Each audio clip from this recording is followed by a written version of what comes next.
បងស្ទៀវអូនថារូបបងจะเริ่มសាងស្នេហ៍មួយយប់មើលបងនឹងនាំបង្កាត់ភ្លើងឲ្យសង្សារចាស់បងមើលមកចំណែនយើងពេលដែលគេឃើញគេនោះឆែដូចភ្លើងពេលបើកលុយបងនាំអូនចូលក្លឹបផឹកពេលយប់ដល់វេលាពេលព្រឹករំសុកអូននេះចង់មួយទឹកបងលឺហើយគូបងនឹងចង់ស្ពើអូនឃើញបងស្ទៀវអូនថាបងจะเริ่มហ៊ានឲ្យបងរាវបយ៉ាប់តែបោះជើងក្មេងបងស្រាវជ្រាវរាវអីក៏រាវឃើញយល់បងនាងអ៊ីវអនមិនការភ្លើសង្ស័យហាមកជើងនឹងប្រមាណទៅ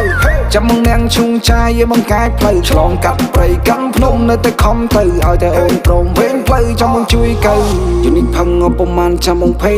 លុយបងនៅរកឃើញពីណាគេមកថាទេពីមុនអត់តាលើវាមិនសូវឲ្យតែអូនសានមកមិនខានអត់ប្រមាណទេបំបារំបំបងជាបរោះខ្លាំងជីងមិនបញ្ជាក់សង្គមមកចង់ប្រនឹងផំបារំបំឲ្យយើងស្រឡាំងកាំងយំនេះមិនសូវទៀងភ្លៀងហូរដល់ខែប្រាំងអូនឃើញប